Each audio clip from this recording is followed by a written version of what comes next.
भाभी जरा मेरा टिफिन दे दो, कॉलेज के लिए लेट हो रही हूँ। ये ले बेटी तेरा टिफिन। तभी रमन भी वहां आ जाता है। माँ, तुम अकेले ही सारा काम क्यों कर रही हो? प्रतिज्ञा कहाँ है? तुम्हें उसकी फिटनेस का तो पता है ना, बैकयार्ड में एक्सरसाइज कर रही है। फिटनेस और एक्सरसाइज वगैरह ठीक है, लेकिन उसे घर के काम में तुम्हारी मदद भी तो करनी चाहिए।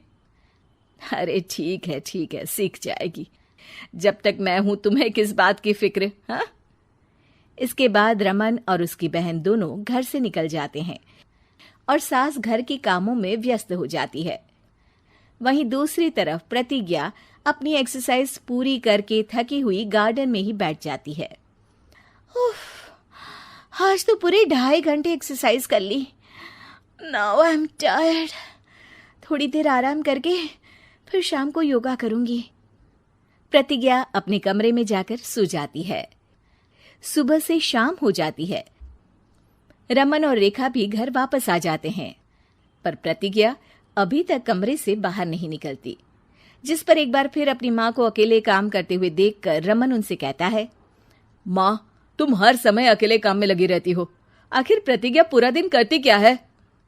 बेटा, वो थक कर आराम कर रही है, आ जाएगी। तुम हाथ मुंह धोकर डिनर करने आ जाओ।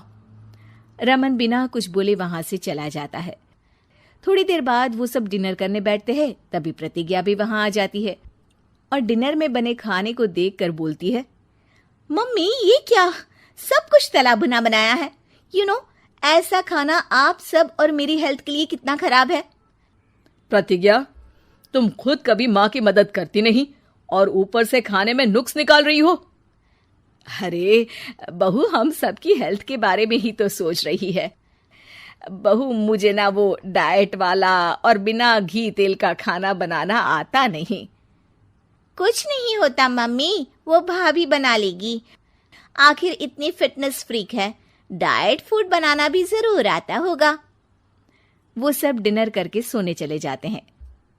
अगली सुबह फिर हमेशा की तरह प्रतिज्ञा अपनी एक्सरसाइज और योगा करने लगती है और उसकी सास घर का सारा काम, जिसे करते हुए अचानक उनकी तबीयत खराब हो जाती है और सीने में दर्द शुरू हो जाता है। मर गई बहू।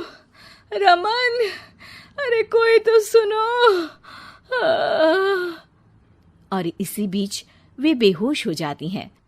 सास की आवाज सुनकर प्रतिज्ञा और उसका पति भागते हुए रसोई में आते हैं, जिसके बाद उन्हें लेकर अस्पताल जाते हैं। डॉक्टर प्रतिभा की सास का चेकअप करके कहते हैं, अरे इनका कोलेस्ट्रॉल लेवल तो बहुत हाई है और दिल भी कमजोर होता जा रहा है। इनका लाइफस्टाइल और खाने पीने की आदत बदलनी होगी।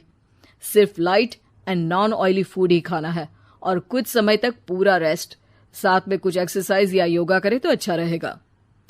पूरी जांच के बाद डॉक्टर उन्हें घर भेज देते हैं।